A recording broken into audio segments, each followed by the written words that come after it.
በማጀትም በደጅም በተለያዩ ኃላፊነቶች ተጠምደው ህይወትን የሚኖራት ሴቶች ታላቁ ሩጫ ዛሬን ለተዝናኖት ብሎ ያቀረበላቸውን ጥሪ ተቀብለው በቅድሚያ ለሴቶች 5 ኪሎ ሜትር ውድድር ተሳትፈዋል። ቁጥራቸው 16000 ሲሆን ውድድሩ የተካሄደው አዲስ በተሰራው የቦሌ አትላስ መንገድ ነው። ሳቅሽ ያበረታል መሪ ቃሉ። የአዲስ አበባ ከተማ ክብርት ከንቲባ አዳነች አቤቤ በስፍራው ተገኝተው መልእክት አስተላልፈዋል። ሴቶችንም አበረታተዋል። ሴቶች በበላይ ይኖራሉ፣ በራስ መተማመን ይሰራሉ፣ በራስ መተማመን ይሮጣሉ፣ ይችላሉ። ችለናል። መቻላችን ገና ይደምቃል። እጅ ለእጅ ተያይዘን በመቻል ሀገራችንን እናበለጽጋለን። ሩጫው የእርስ በርስ ወዳጅነታቸውን ያደረጁበት የተዝናኑበትና እውቀት የገበዩበት መሆኑን ተሳታፊዎቹ ይናገራሉ። በጣም አሪፍ እንግዲህ ስንሮጥኛ 6 ጊዜ ስንሮጥ አንደኛ ነው የምንሮጠው።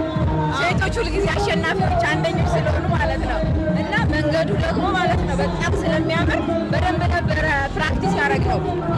በጣም ፈን እያረግን ኢንጆይ እያረግን ትምህርታዊ ነገር አለ በየመሃል እና ለሴቶች በጣም አበረታች የሆነ ሩጫ ነው። ደስ ይላል። እኔ ጓጉቼ እጠብቃለሁ። በየአመቱ ማህበር አለን፣ በማህበራችን ነው የምንሮጠው። ስለዚህ ሁላችንም ትሬኒንግ እናደርጋለን። በዛ መሰረት ያው አመታዊን ጠብቀን በደስታ እንሮጣለን። በበርካታ ዘርፎች ውድድሮች ሲደረጉ በመድረኩ ከተለያዩ የካንሰር ህመሞች ያገገሙ ብርቱ ሴቶች ተወድሰዋል። በሩጫውም ተሳትፈዋል። በአዲስ አበባ ከተማ ውበትና በህዝቡ ብዛት መደነቋን የምትናገረው ሄለን አሊሰን በዚህ መድረክ ለ10 ዓመታት ተሳትፋለች። አካላዊ እንቅስቃሴ ካንሰርንና ሌሎች ህመሞችን ለመከላከል በጣም አስፈላጊ ነው። ዛሬ የሰራ ነው ይህንኑ ነው። ይህ ሩጫ ሴቶችን የሚያበረታታ አካላዊ እንቅስቃሴ እንዲዘወተር የሚያደርግና ካንሰር የሚድን ህመም መሆኑን የሚመሰክር ነው። 23 ዓመት እዚህ ነው ያደረግነው። እንዲህ ሰፍቶ እንዲህ ብቻውን ቪአይፒ ኤሪያ ኖሮን የሚያምር መንገድ ሆኖ ስላደረግነው እሱ ነው ትልቁ አዲሱ ነገር። ድሮ ከመኪና ጋር እየተጋፋን ነበር የምንሄደው።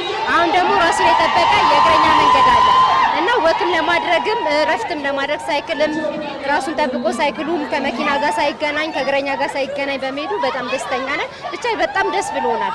በከተማዋ የተገነቡ ስፖርት ማዘውተሪያ ስፍራዎችን ተጠቅሞ ጤናን መጠበቅ እንደሚገባም ጥሪ ቀርቧል። በአትሌቶች መካከል የተደረገውን ውድድር በርነሽ ደሴ በበላይነት ስታጠናቅቅ ሮቤዲዳና ሰናይት ጌታቸው ተከታዮቹን ደረጃዎች በመያዝ አሸንፈዋል።